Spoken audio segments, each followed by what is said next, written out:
Bom dia, recebê-lo aqui na Líder FM 98,7. Bom dia, Mauri, bom dia aos ouvintes orlandenses. É um prazer enorme, uma honra estar aqui, principalmente para falar da história da cidade que eu amo, que eu adotei como meu lar. E devo tudo a essa cidade, graças a Deus, sou feliz em morar aqui em Orlando do Norte. Muito bem, o nosso tema hoje, pessoal, conforme anunciado, nosso município, como mais alguns aqui na região, no 10 de maio, comemoram a sua emancipação política e administrativa. Nós aqui foi em 1988, né, professor Ronaldo? 10 de maio de 1988. Além de Orilândia do Norte, outros municípios aqui próximos também, né? Nós temos Tucumã, que comemora na mesma data, né? Exatamente. Beleza. Professor Ronaldo, inicialmente vamos falar um pouco mais, uma apresentação pessoal. Eu sei por alto que a sua família é uma das pioneiras aqui no nosso município, família Alencar. Meados de que ano seus pais chegaram aqui no nosso município? Vocês vieram do norte, né? Nós viemos do Ceará. Norte nós vivemos, do norte, né? Do Ceará. Do Ceará, do estado do Ceará. Uhum. Nós saímos do... Meu pai já via para a Orilândia desde 1980, 81. Ele vinha vender roupas, né? Nos garimpos aqui da região. Orlândia praticamente era só a gurita mesmo, poucas casas. Era pouco ponto de apoio em 1980, tanto que eles ficavam em retenção. Né? Aí a gurita começou a crescer, a vila começou a crescer mais e nós resolvemos vir para cá em 1983. 1983. Nós viemos para cá em dezembro de 1983. Vocês ainda eram crianças, adolescentes? Eu já tinha 18 anos. Já tinha 18 anos, né? Jovem. Eu cheguei com 19 anos. Com 19 anos. Muito bem. Professor Ronaldo, então eu tive essa ideia, diante dessa data tão importante, que eu acho que é oportuno a gente resgatar um pouco dessa história toda, principalmente para gerações mais novas, para as crianças, adolescentes, né, estarem, aqueles que estão nos ouvindo, nos assistindo. Depois também teremos aí salvo no Instagram para quem quiser assistir posteriormente. Então, resgatar um pouquinho de toda essa história para as pessoas também que chegaram recentemente aqui ao nosso município, à região, conhecer e saber um pouquinho mais de tudo isso. Quando você fala em gurita, fala um pouquinho de maneira sintetizada, a gurita, o porquê de gurita, né? Por muito tempo e ainda hoje algumas pessoas falam, você mora na gurita, você é da gurita, gurita se referindo à Orilândia do Norte. É verdade, inclusive eu sou formado em História, sou historiador. Sim. Eu sou também licenciado em Educação Física. Estou concluindo agora o curso de bacharel também de Educação Física. Já estou no 4º ano do bacharelado de Educação Física. Mas eu tenho boas experiências como historiador. Fui professor de História por mais de 15 anos. Professor de Educação Física também por mais de 15 anos. No total de 32 anos fiquei dentro da educação do município de Orlândia do Norte. E a história de Orlândia, né, é uma história que é cheia de preconceitos, cheia de marcas, que Orlândia não ia para frente, né? E uma das marcas é o nome gurita, né? Que muitas pessoas chamavam de gurita para menosprezar a vila, né? Para dizer assim, você não vai para frente, você não passa de uma gurita. E nós provamos que as pessoas humildes, garimpeiros, prostitutas, por que não falar, prostitutas, pessoas pobres que chegaram sem condições de passar para o projeto Tucumã, são capazes de buscar melhores condições de vida e formar uma cidade, que foi o caso de Orlândia, né? Essa formação da cidade se deu, você quando fala assim que não podiam, na época, não poderiam ir para Tucumã, devido lá tinha um correntão, à época isso era tipo uma segregação de classe econômica. Com certeza, né? Em 1980, né, havia realmente a corrente, né? Só podia ir em Tucumã as pessoas que tivessem uma proposta para comprar casa e um lote de terra. Que tinham condição financeira para isso. Exatamente, que tinham condições financeiras de fazer uma proposta de compra, né, assinar um contrato de compra e venda de uma casa na cidade de Tucumã, na vila, e comprar uma área de terra no projeto Tucumã. E muitas pessoas vieram com essa promessa do governo federal, inclusive fazia parte da expansão da fronteira agrícola, né, o projeto Tucumã. E houve uma propaganda equivocada no sul, no Paraná, no Rio Grande do Sul, Santa Catarina, e também no Maranhão, no Piauí, no Ceará, numa parte do Nordeste, uma propaganda equivocada do projeto, dizendo que o projeto tinha terras para doar. Em parte das terras do projeto para doar. E muita gente veio com esse pensamento. Chegando aqui descobriu não, porque todas as áreas do projeto não eram vendidas. Né? E quem não tinha dinheiro. Pertencia ao Andrade Gutierrez na época, ao próprio governo? Era uma concessão do governo federal para o Andrade Gutierrez, documentada. A Andrade Gutierrez realmente detinha a posse do projeto para a venda, né? Para colonização. Não era dela a empresa, mas era para colonizar, era uma concessão para colonizar a região. E muitas pessoas ficaram aqui por Orilândia. Uns foram para garimpos, né? Outros extração de madeira. Nós tínhamos também aqui muitas pessoas que trabalhavam na extração de Jaborandi, na área de São Félix do Xingu. Então nós tivemos uma série de atividades econômicas que segurou esse povo aqui na chamada Gurita. O próprio governo federal, como fazia uma propaganda, que se fala até enganosa assim, e tinha para o povo do sul vir para o norte, tinha esse medo também de perder um pouco uma extensão dessa área aqui para os interesses estrangeiros na época. O governo federal temia isso? Para o povo do sul foi um pouco diferente, porque a fronteira da soja, a expansão da soja, a expansão do agro, né, no sul, fez com que muitos pequenos proprietários vendessem a sua terra, sua pequena terra, e pensando em vir aqui para o Pará comprar uma propriedade grande, comprar uma fazenda. Então, o dinheiro, exatamente, se você imaginasse na época que 5 alqueires no Paraná poderiam comprar 200 alqueires aqui no Pará, então era vantagem para muitos colonos do Paraná vender, ceder a sua área para os grandes plantadores de soja e vir aventurar aqui uma fazenda aqui em Orilândia do Norte, em Tucumã, na verdade, né? Aventurar, comprar uma fazenda aqui no projeto Tucumã. Mas o pessoal do Nordeste, do Norte, já é um pouco diferente a história. A gente praticamente veio só com a vida, né? E a esperança de... a gente veio só como se diz assim, com os panos. Com a coragem de trabalhar e conseguir não tinha alguma coisa, né? Eu acho que poucas pessoas venderam alguma propriedade lá no Nordeste para vir aqui comprar uma fazenda, né? Na verdade, a gente veio buscando melhores condições de vida, mas sem trazer nada. Só a coragem e a vida mesmo. Olha aí. E menino. Menino? Tinha muito menino? Seus pais na época tinham quantos? Papai trouxe 5 e eu aqui na doutora, nos 2 aí. 7, ponto da história então da nossa região, Tucumã e Orilândia. E aí, com a vinda dessas famílias de várias regiões do nosso Brasil, em 1988 lancei a vontade de transformar o que era vilarejo, né, em município. E aí veio toda essa luta, tanto de Orilândia quanto de Tucumã, né? Muita gente não sabe qual foi o político que iniciou o processo de emancipação de Orilândia, né? Muitos não desconhecem. Na verdade, os primeiros requerimentos, os primeiros pedidos para a emancipação de Orilândia do Norte foram redigidos e protocolados pelo deputado federal Giovanni Queiroz. Deputado federal Giovanni Queiroz, ainda hoje. E na época era deputado estadual. Deputado estadual, e foi ele que deu entrada nos processos de emancipação de Orilândia do Norte. E depois assumido pelo deputado Paulo Dutra.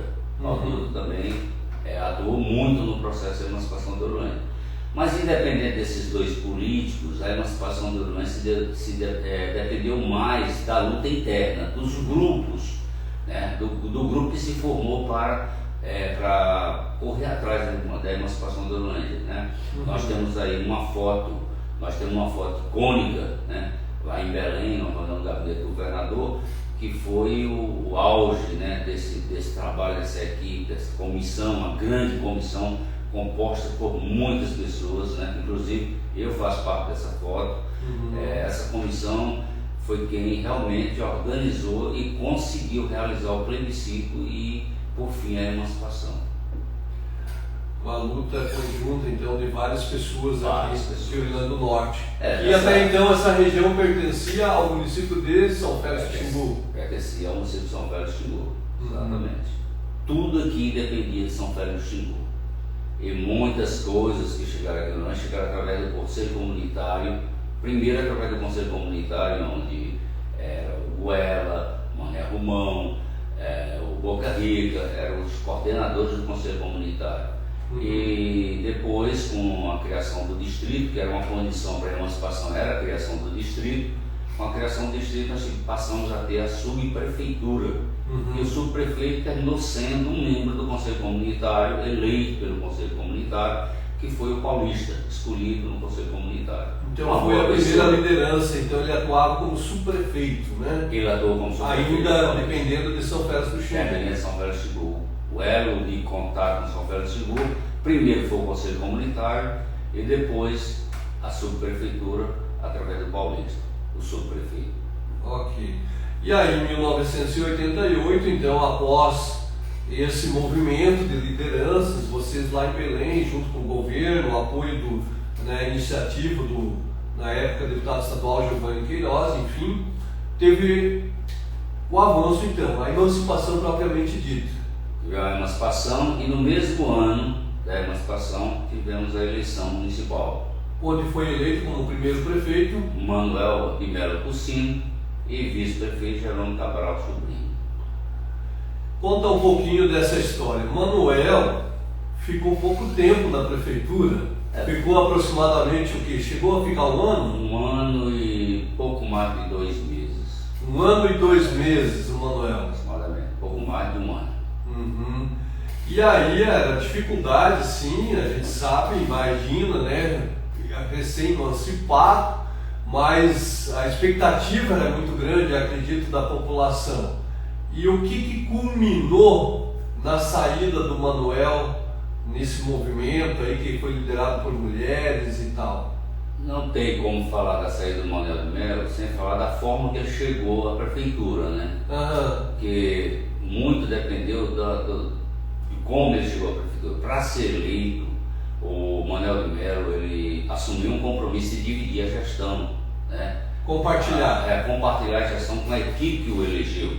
Porque a eleição do Manuel de Melo foi uma manobra política, né?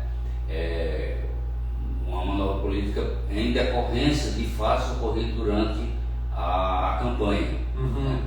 O PMDB, que era o partido do Barra do Dia e o partido Caçula, né? organizou uma conferência para escolher o candidato. E a população se mobilizou e elegeu o Raimundo Caçula. O Caçula foi eleito para ser o candidato do MDB. E numa forma estranha, na comissão executiva do partido, foi escolhido o outro candidato, desrespeitando a convenção, a eleição da convenção. Essa executiva veio por parte do Estado? Não, dentro aqui mesmo. Dentro aqui mesmo do Rio Grande do Norte. Exatamente. E por final essa briga foi pro eleitoral em Altamira, né? Foi para a Justiça Eleitoral em Altamira, que por fim prevaleceu a candidatura do Barra do Dia, né? E o Caçula ficou sem poder ser candidato.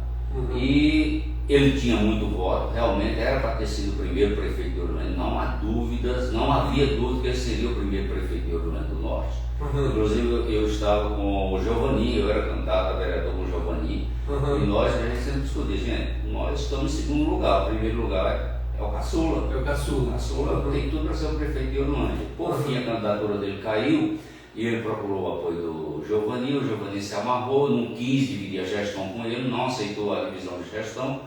E o Manuel do Melo aceitou, porque era o terceiro candidato, não tinha voto, não tinha praticamente, nem aparecia às vezes nas pesquisas, mas o caçula, faltando 2 dias, apoiou o Manuel do Melo e ele foi eleito prefeito de Horolândia, porque realmente o caçula tinha tudo para ter sido o primeiro prefeito de Horolândia do Norte.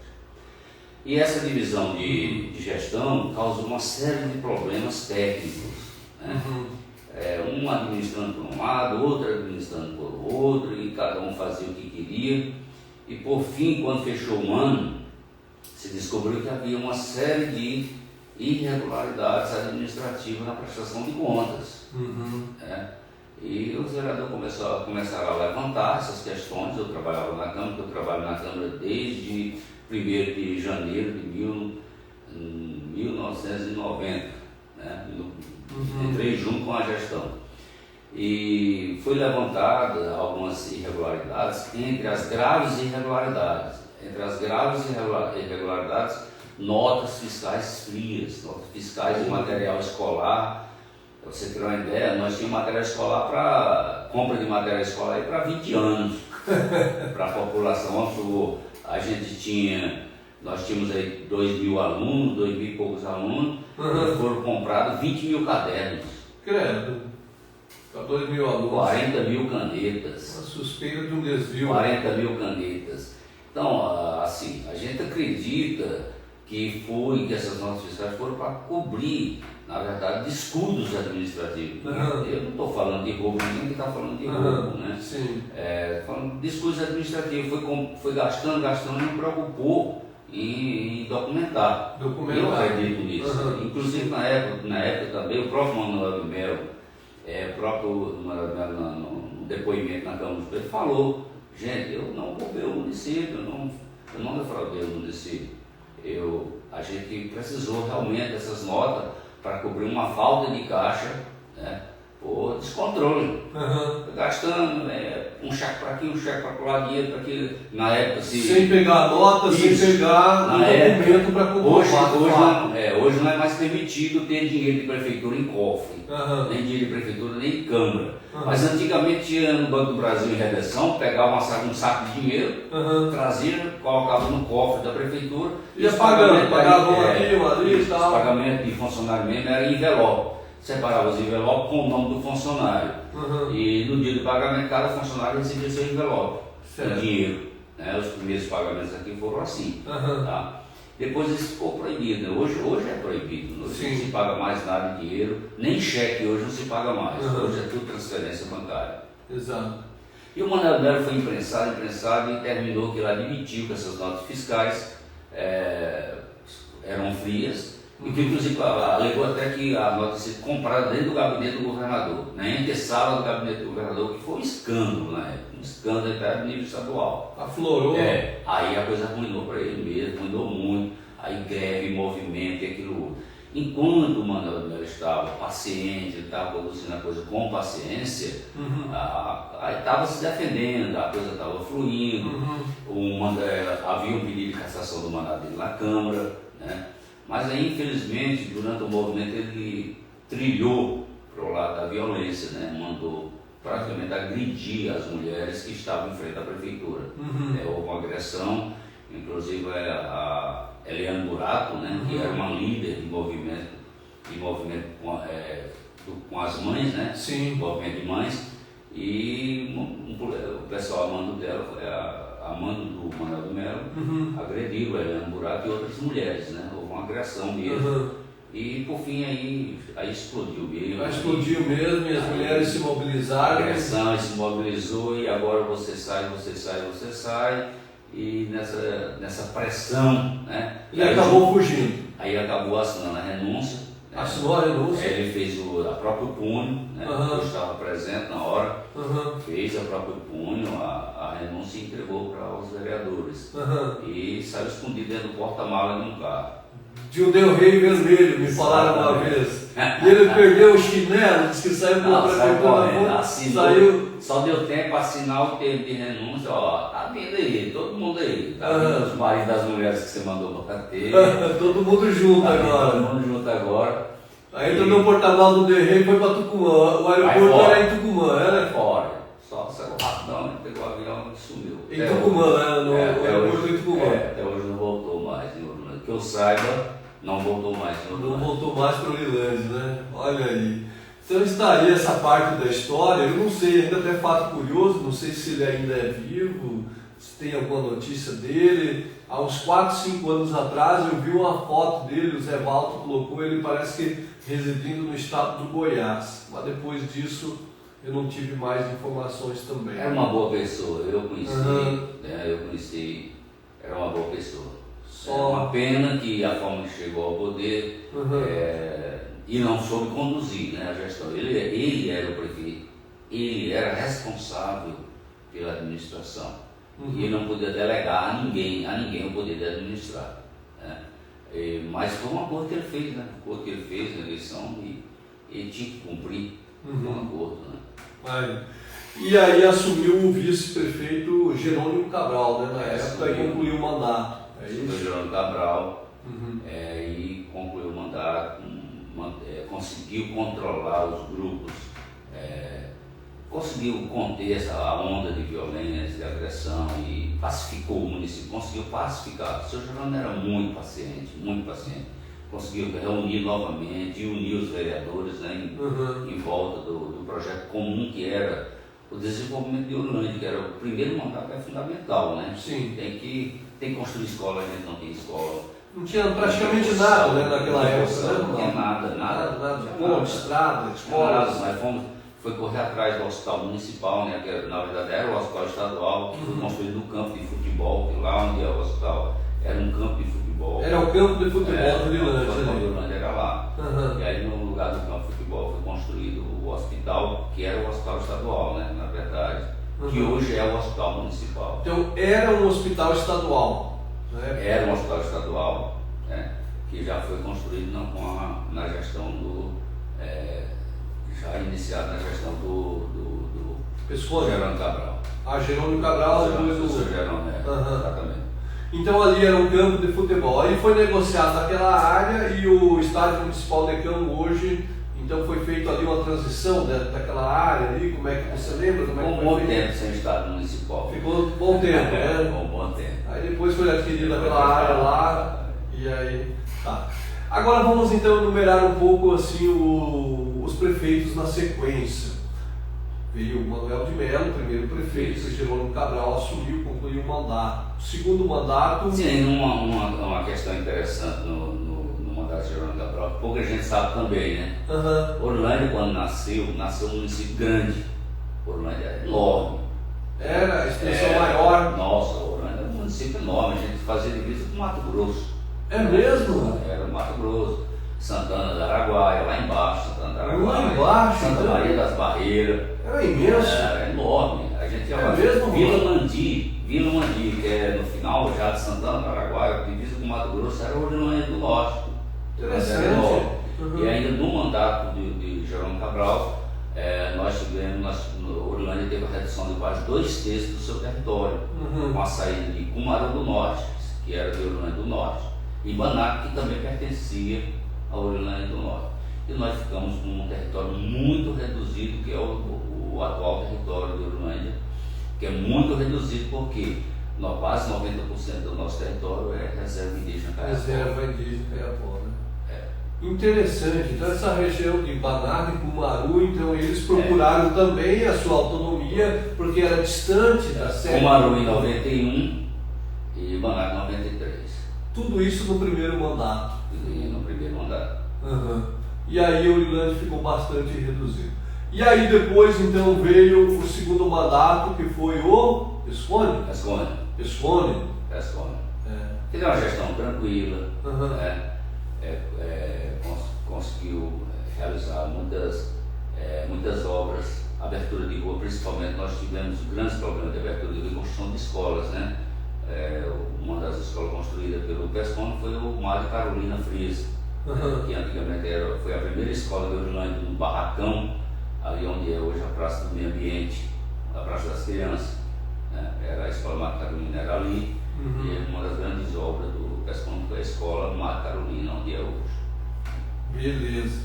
O PESCOM então exerceu seus 4 anos, Foi tranquilo. Algumas melhorias, estradas, Teve alguns infraestrutura. problemas com o Poder Legislativo, com a Câmara, mas conseguiu superar. Teve um momento difícil no mandato dele, mas conseguiu sair fora. Foi, na minha opinião, né, que cada um tem uma opinião política, na minha opinião foi um bom gestor. PESCOM. Passado o PESCOM, então já aí veio para o terceiro mandato. Terceiro mandato. Doutor Veloso. Doutor Romildo Veloso. Isso. Então, como vice o Joel. Saudoso Joel. Saudoso Joel, exatamente. Vice-prefeito.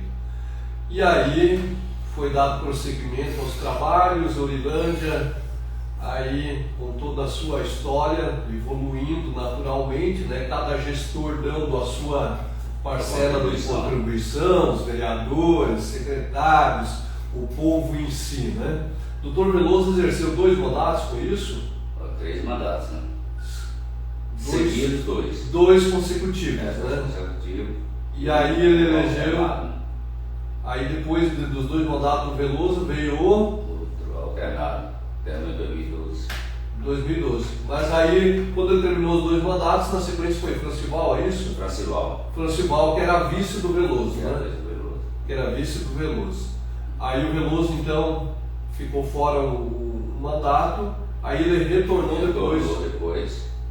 Aí depois veio o Maguila, o Veloso perdeu para o Maguila na seguinte. O Veloso fez o terceiro mandato e daí perdeu para o Maguila, né? Maguila, exato. Aí o Maguila exerceu o seu mandato. Aí o Veloso volta pela 4ª vez, né? Eu falei 3 vezes. 4ª vez, ele voltou em 2016 para exercer o 4º mandato, né? Doutor Veloso, desculpa aí, foi mal. 4º mandato. 4 mandatos, com certeza, ele gosta de um programa. Aí foi o 4º mandato. Falhou. Aí o Veloso de 2016 a 20, e aí em 2020 entra o atual prefeito, Dr. Júlio. Exato. Então nessa... É Veloso Amaral, né? Que 4 mandatos, o povo realmente... O Veloso tem muito a agradecer o povo, né? Com certeza. Tem muito a agradecer o povo, porque o povo gosta muito do Veloso. E ninguém, eu acho que povo nenhum dá 4 mandatos com polícia sem gostar. É raro acontecer, né? É muito raro. É porque fez por onde, com certeza, porque de graça nada, né, acontece, né, professor Ronaldo? Mas então nessa trajetória toda. Agora retomando um pouco, gostaria que você, como um profundo conhecedor, enfatizasse alguns marcos importantes nessa trajetória. Uma vez que 10 de maio agora, são 36 anos já, né, de emancipação, né? Claro. 36 anos de emancipação, dia 10 de maio, sexta-feira agora. E aí nós falamos um pouco mais detalhado da época do Manuel de Mello, Jerônimo Cabral, do PESCOM, aí veio o Veloso. Quais as principais marcas da gestão do Dr. Veloso, do seu ponto de vista? Para mim, o grande feito dos mandatos do Dr. Veloso, também com o apoio do Francival, sim, foi realmente a legalização desse território de Água Azul para o Rio Grande do Norte. O desmembramento dessa área onde hava a mineração Onça Puma, que foi desmembrada de Água Azul e passada para o Rio Grande do Norte. Foi o grande feito. É bom, né? Um marco importante, porque se não fosse feito isso, nós não teríamos o site da Vale hoje aqui em Rio Grande do Norte, né? Eu cheguei aqui em 1980, tem gente que tem coragem de criticar a Vale. Cara, eu não tenho coragem de criticar. Como que critica? Entendeu? É uma empresa. Uma empresa que tem pequenas, médias e grandes, eu sempre digo, é uma empresa de grande porte que chegou no nosso município para ajudar. Uma empresa que tem, né, ela tem obrigações sociais. Claro. Vamos dizer, não vamos também aqui, né, exagerar, né? Sim. Tem obrigações com a sociedade, mas é uma empresa que Orlândia, ela tem 2 momentos, antes e depois. Antes e depois do da projeto Onça Puma. Antes e depois do projeto Onça Puma. Porque sim, eu cheguei aqui em 83 e eu posso dizer isso. Realmente nós não tínhamos muitas perspectivas de futuro.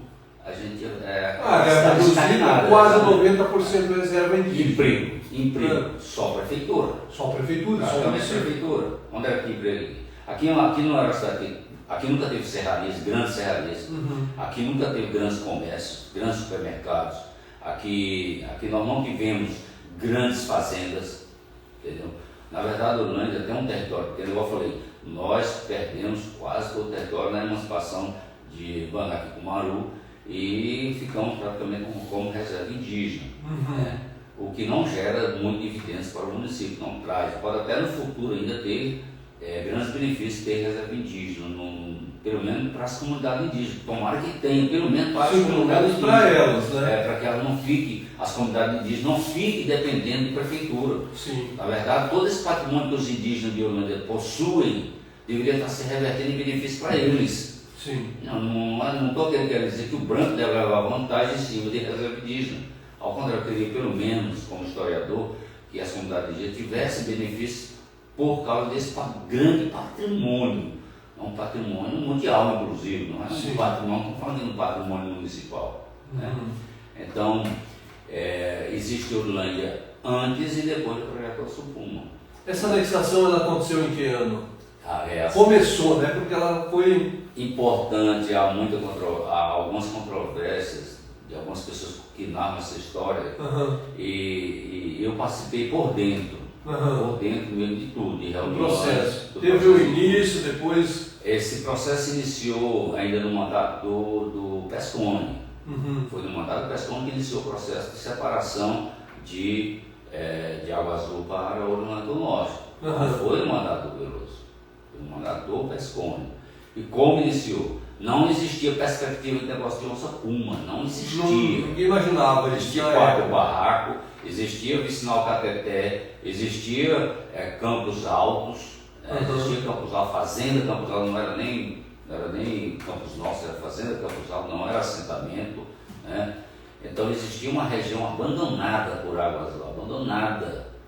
Não tinha nada, não havia escola, não havia estrada, não tinha nada. Inclusive, Água Azul, se quisesse ter acesso a essa região ali, tinha que vir aqui por dentro, aqui na prefeitura e seguir aqui, né? Por causa da reserva Chicrinho. Por causa da reserva Chicrinho que tem ali na frente. Vinha aqui e entrar. E o Pescone começou a articular com os vereadores de Água Azul e o prefeito, que era Renan. O Renan da época. Que já governou várias vezes lá também. E o Pescone começou a fazer reuniões com a Câmara de Vereadores de lá, e a Câmara de Vereadores também fazendo reunião com os vereadores e o prefeito de Água Azul. E numa reunião que nós tivemos na casa dele, foram todos os vereadores, foi o Pescone, foram todos os vereadores e a equipe da gestão do Pescone, foi uma reunião na casa do Renan. Chegamos lá, a Câmara de Água Azul também estava presente, ele também estava presente, o vice-prefeito dele estava presente, e foram feitos os argumentos: olha, vamos lá olhar, vocês têm que assumir, ou vocês têm que assumir. Ou vocês cuidam ou passam para a gente. Vocês cuidam ou vocês passam para a gente. Vocês têm que parar com isso. Então ali começou a conversa. Vocês não querem construir escola, vocês não querem fazer estrada, vocês não querem nada. Dá assistência à população. Ali tinha inclusive, um número considerável de pessoas morando. Né? Exato, nós fomos lá para dizer para eles: olha, o território é de vocês. Está aqui no mapa. Não vamos questionar, o território é de Água Azul. Então vão cuidar. Só que eles não cuidaram. Aí é o seguinte: o que os vereadores falaram? Só olha, a posição da Câmara é o que o prefeito decidiu. E a posição da Câmara hoje é que o prefeito passa essa área para o Rio Grande do Norte. Não tem condições de Água Azul e cuidar desse lado. Os próprios vereadores. E o Renan falou o seguinte: eu não assino. Eu não assino porque seria o meu suicídio político. Eu não assino nada, não vou assinar nada favorável à emancipação dessa região lá. Mas o que vocês fizerem, eu não vou atrapalhar. Fala de jeito. O que vocês fizerem, o que vocês conseguirem direto na Assembleia Legislativa, eu não vou atrapalhar. Deixou bem claro. Nós não vamos agir, vamos ficar quietos. Correto. Nós não vamos, se vocês conseguirem emancipação sem a nossa assinatura, sem a gente assinar, beleza. Nós só não vamos assinar porque seria o suicídio político. Sim, você vai entregar dessa equipe, politicamente dos vereadores e minha também. E eu respondi, não, a gente pode agir? Não, pode agir, faz do jeito que vocês quiserem. Aí entraram no projeto. Aí voltamos para cá, o vereador, saudoso vereador JP, João Pereira, fez que o primeiro documento tem que ser uma baixa assinada. Na época tinha que ser uma baixa assinada dos moradores da área. Só os moradores da área que faziam o abaixo assinado. Demonstrando interesse. E aí o JP caiu aí na região aí, pegando assinatura, número do título de eleitor, número de documento, juntou tudo, preparou um processo lá na Câmara, entregou para o Pescone, e o Pescone passou para o deputado Gervásio Bandeira na época. Gervásio Bandeira era o deputado do Pescone. Certo. Gervásio Bandeira deu entrada no processo. Deu entrada no processo da Assembleia Legislativa, junto com outro deputado estadual. E esse processo começou a tramitar, da divisão. E aí, nessa tramitação, vai para lá, vem para cá, o Pescone termina o mandato do Pescone sem sucesso. Não mexeu mais no processo. O processo foi jogado numa gaveta. Gervásio deu entrada, mas não andou o processo. Foi protocolado, tudo bonitinho, mas foi para uma gaveta. E quando o Veloso assumiu, o Veloso foi lá, junto com o deputado Elias Cefé, e resgatou esse processo. Tirou da gaveta, e o deputado Elias Cefé era muito forte dentro da Assembleia Legislativa, e fez o processo andar e conseguiu fazer a aprovação pela Assembleia Legislativa e a sanção do governador. E por fim houve o desmembramento da região via a Assembleia Legislativa e o governo do Estado, sem a participação de Água Azul. Muito bem, importante frisar isso, então, essa região que passou a pertencer para a Urilândia, onde hoje está implantado o site da Vale, né? Então, o grande mérito do Veloso, é que ele conseguiu trazer um processo que estava morto. Ele resgatou, fez andar, a Assembleia aprovou e o governador sancionou. Foi exatamente nessa época, né, e logo depois, né, que achava que já estava tudo pronto, a Assembleia votou, o governador sancionou, tudo bonitinho, logo depois veio o projeto Onça Puma. Aí Água Azul, nossa, a gente fez besteira. E aí, quando perceberam que tinha um projeto Onça Puma, eles entraram com uma ação, né, junto ao governo do Estado, tentaram bloquear a separação do território. E foi nesse período que o Veloso, mas a equipe de vereadores que estavam indo para o julgamento, foi quando caiu o avião, né? Outra história. Dentro de Belém. Pedro Alves Cabral, bem no centro do semáforo da Pedro Alves Cabral em Belém, e que com muita sorte não morreu ninguém. Foi para defender a anexação de toda essa área. Foram lá para defender, foi no julgamento final, foi no julgamento já no Tribunal de Justiça. Não era mais nem na Assembleia Legislativa, já havia passado na Assembleia Legislativa e o governador já havia sancionado. Já era um recurso do Judiciário de Água Azul do Norte. Interessante tudo isso aí, nessa história toda, né? Então, cada vez a gente vai aprendendo mais, principalmente eu que cheguei aqui em Urilândia só em 2008, muito pouco ainda sei. Conversando contigo, está sendo uma verdadeira aula, um aprendiz, né? Então, conhecendo mais dessa história, muito interessante. Professor Ronaldo, nós já estamos quase no término do bate-papo, né? Passa rápido quando o assunto é interessante, né? 40 minutos já estamos conversando, seriam 30, mas sem problemas, vamos estender mais 10, tentar resumir, né? Porque eu sei que nós poderíamos ficar falando aí 2, 3 dias sobre histórias. 36 anos. 36 anos de emancipação, né? Emancipação, né? Então não é assim. Mas, Ronaldo, outra coisa interessante, a questão da Vale hoje aqui, então tudo isso se deve a essa luta, né? A Vale também, falando em Vale, inicialmente eles procuraram estar em Tucumã e daí veio para Urilândia, essa história toda, como é que você percebeu esse desfecho aí? Cara, isso aí foi fake news. Na verdade, o projeto Onça Puma, ele sempre foi sediado aqui no Rio Grande do Norte, né? Uhum. Não vou dizer que não houve articulações, né? Uhum. Houve articulações para levar para São Pedro de Xingu e houve articulações para levar para Tucumã. Para Tucumã, sim, houve movimento. Mas assim, oficialmente nunca, né? Oficialmente assim, formalmente, via judicial ou de outra forma, não, nunca ocorreu. Só articulações. Só mais articulações políticas, sem muita força, sem muito poder, porque sempre a sede de pesquisa, porque tem um detalhe, antes do projeto houve a pesquisa, e a sede da pesquisa sempre foi aqui no Rio Grande do Norte. Inclusive a casa da pesquisa era ali onde é a Secretaria de Educação, que começou ali onde é a Secretaria de Educação. Em que ano foi isso, aproximadamente?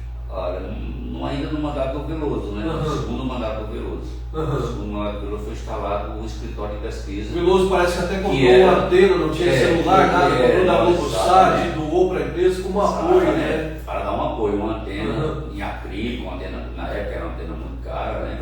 E houve um apoio da prefeitura para que ela se instalasse naquela casa que era do Felipe. Então é importante esse apoio, né? Porque além de você deu espaço, comprou a antena, isso foi fundamental para que se implantasse. A empresa não era Vale, a empresa era uma empresa pequena, era Cânico do Brasil, né? Isso. Uma empresa pequena. E quando a empresa descobriu que a mina tinha um potencial enorme, né? Foi que ela conseguiu angariar recursos no mercado financeiro e deu uma alavancada na montagem do projeto. E aí, quando a Vale viu que o projeto realmente tinha potência, era viável, né, conseguiu comprar o projeto. Importante, então, esses marcos na gestão do Dr. Veloso, a anexação, o apoio à Vale, por isso que a Vale está aqui, por isso que, em consequência da Vale, temos um regional hoje, porque se não tivesse, provavelmente não estaria aqui o regional hoje, né? Então, tudo uma coisa vai puxando a outra.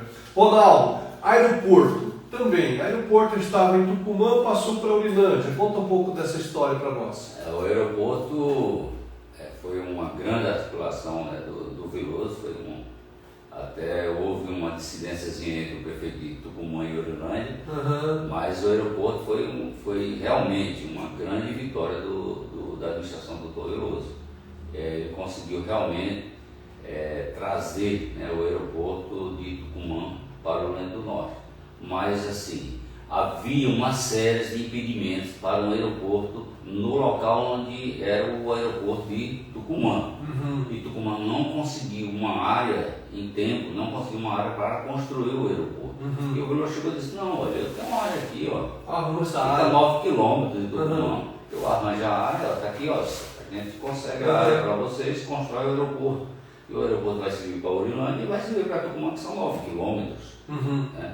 E aí? Assim, veio o aeroporto para cá. Com as articulações políticas.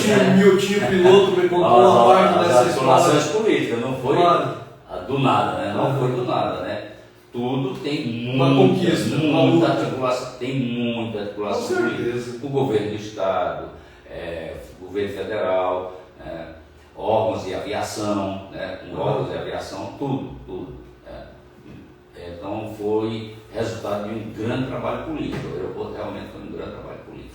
Professor Ronaldo, então toda essa evolução, né, em uma outra oportunidade a gente volta a falar mais, mas assim, o que a gente percebe? Eu sempre digo, todos têm uma participação e acho que a gente tem que agradecer. Desde aquelas pessoas mais humildes que chegaram para cá com apenas o sonho, aqueles que tiveram um pouco mais, aqueles que tiveram oportunidade política, mas todos ajudaram na evolução de Urilândia, no crescimento político, econômico, social. Eu vejo assim, todos, né? Alguns diante da sua função, da sua condição, mais outros menos, mas tudo muito importante. E assim eu vejo o povo, os vereadores, os secretários, os prefeitos, as gestões, e hoje Urilândia do Norte, eu gosto de Urilândia do Norte. Eu cheguei aqui em 2007, 2008 e fui muito bem recebido, trabalho, moro aqui, meus filhos cresceram aqui, estudando. Para não ser injusto, né? Sim. Eu dei bastante ênfase para o trabalho do Tescone, do Veloso, nessa questão do território de Águas do Norte, sim, mas a participação do Francival foi fundamental também, na recuperação desse território. Porque depois de tudo já... Água Azul entrou querendo brecar. Água Azul foi no Supremo. Água Azul foi no Supremo Tribunal Federal. E do nada nós descobrimos... Foi com o próprio Renan daí. Olha, nós descobrimos, eu trabalhava com o Francival e o Adailton, e o Adailton assim, fazendo pesquisa na internet, do nada nós descobrimos que havia um julgamento com 2 dias, que estava pautado o julgamento, faltando 2 dias, estava pautado um julgamento do nada você da retomada do território de Água Azul, de Orlândia, a retomada do território voltando para Água Azul, um processo no Supremo. E foi descoberto assim, faltando 2 dias. Você e o Adailton. Aí eu chamo lá e digo, tu já viu isso aqui? Eu vi, não. Pô, vamos chamar o professor, vai mostrar. Vamos mostrar para o professor, desesperou. Pegou um avião aqui, está todo mundo doido aqui. Um avião, fretou o avião, desceu para Brasília. Chegamos lá na hora da sessão do julgamento. Em cima. Aí o Francival conseguiu falar com o relator, conseguiu falar com o relator do processo, e o relator do processo, olha, a manifestação nossa aqui já era favorável a voltar ao território para Água Azul. Era favorável. Estava perdendo. Favorável. A única saída que nós vamos ter aqui é pedir visto, alguém pedir visto, algum ministro pedir visto. Vamos ver se a gente articula para algum ministro pedir visto. Deu tempo de correr no gabinete de outros ministros, e no final de contas um ministro pediu visto do Gilmar Mendes, que pediu visto do processo. Gilmar Mendes pediu visto do processo. Olha aí. E a nossa salvação foi descobrir esse julgamento de última hora, e o Francival foi um guerreiro, correu atrás, não vacilou. Sim. Renan tentou todo tipo de acordo, ofereceu o mesmo de coisa para o Francival lá em Brasília, ofereceu acordo, foi para o shopping, chamou nós no shopping center lá, sentou lá no shopping, oferecendo 50% da receita, não sei o que, ofereceu mil uma vantagem. E no final de contas o Francival disse, não vamos para a briga. Ou o território é nosso, ou a gente perde ou a gente ganha. Renan. Então vocês vão perder. Eu digo, então vamos perder. Mas vamos para a luta, vamos correr atrás e vamos conseguir ganhar. E durante o mandato do Francival foi uma luta intensa. O Francival não poupou esforços nessa luta e conseguiu deixar um restinho ainda para o Veloso. Só finalizou no outro mandato finalizou no mandato seguinte do Veloso. Aí mas ele acabou de vez. Mas o grande mérito é que ele segurou a onda no mandato dele. Ele conseguiu segurar para não... Aí no outro mandato, no mandato seguinte, o Veloso enterrou o assunto. Aí bateram o martelo, pertence para o Orlândia. Aí o território realmente agora pertence definitivamente ao Orlândia do Norte. Acabou a história então. Encerrou. Essa parte aí. Beleza. Ronaldo, agradeço a tua participação aqui. Hoje, assim, como é que você vê 2 minutos? Aí resumir. Nem sei se o Instagram ainda está gravando, porque o Instagram grava só 30 minutos, não sei se está gravando tudo. Mas, assim, como é que você vê o Orilândia do Norte hoje? Hoje o Orilândia do Norte está num nível bem avançado, em outro patamar, quer dizer, agorizado, né? O Orilândia vive outro patamar. Mas isso graças a lutas, a suor, esforço de todos. Como é que você vê hoje o Orilândia? Eu ainda vejo o Orilândia uma cidade com potencial. Nós, infelizmente, aqui tem muitas pessoas que puxam para baixo. Não vai faltar pessoas que puxam para baixo. Negativas. Não vai faltar pessoas negativas. Mas a maioria da população aqui, a maioria das pessoas que são guerreiras, vão atrás, lutam e não desistem. Aqui muita gente não desiste mesmo. Né? Ninguém baixa a cabeça para a dificuldade. Isso é muito bom, faz parte da nossa origem aqui. Não baixar a cabeça, não se entregar, não se render. E a gente espera que cada gestão dê a sua contribuição. Na minha opinião, o prefeito atual, na minha opinião, está indo bem, está fazendo o papel dele, né? E a gente precisa que o próximo prefeito continue, faça também um bom trabalho. O Orlândia merece, o povo do Orlândia é um povo sofrido, não merece gestões desastrosas, mas eu acho que esse negócio de gestão desastrosa tem que acabar. E o melhor jeito é as pessoas continuarem votando e votando bem, né? E Orlândia tem potencial agrícola ainda. Nós temos uma área agrícola pequena, mas se bem explorada, se bem se recuperar muitas áreas degradadas, nós temos muitas áreas degradadas, mas se recuperar dá para fazer muita coisa, muito ainda. porque o que cresce no município não é mineração não, é a agricultura. Sim. É o agro que enriquece a mineração, a hora acaba. A agricultura familiar e o agronegócio é o que desenvolve a região. Uhum. Foi bom a Vale? Foi muito bom. Antes, existe Orlândia antes e depois da Vale. Mas o bom é que haja um desenvolvimento de outras grandes atividades econômicas. E a Orlândia precisa olhar para isso. Desenvolver outras atividades para crescer mais, para desenvolver mais, gerar mais renda e gerar mais emprego na nossa região. E eu só quero agradecer a vocês aqui, aos ouvintes, se a gente se alongou muito, que a gente se empolga em contar a história de Orlândia. Eu sou um amante de Orlândia, não penso em sair de Orlândia, eu penso em ser enterrado lá naquela saídinha lá do Águas Claras, né? E só tenho a agradecer a essa cidade maravilhosa, mandar um abraço, um beijo para minha esposa que está em Goiânia, para minha filha Karina, doutora Karina, uma grande odontóloga atuando lá em Goiânia. Meu filho que é publicitário também, está atuando lá na região também, em Goiânia, Anápolis. E o meu genro que é construtor, o Marcelo. Ele é um engenheiro, um grande engenheiro lá em Goiânia, bem conceituado, já uma empresa muito bem conceituada, Artes de Engenharia, em construções rápidas e está indo, né? A família está indo, só quero mandar um beijão para eles. E o principal, né? Lá em Goiânia, lá que me deixa balançar dentro do Orlândia e Goiânia é minha neta, cara. A Manu me deixa balançar, mas não vou não, quero morrer em Orlândia mesmo. E eles que vêm pra cá, foi um prazer, uma satisfação, obrigado, tá, meu amigo? Obrigado.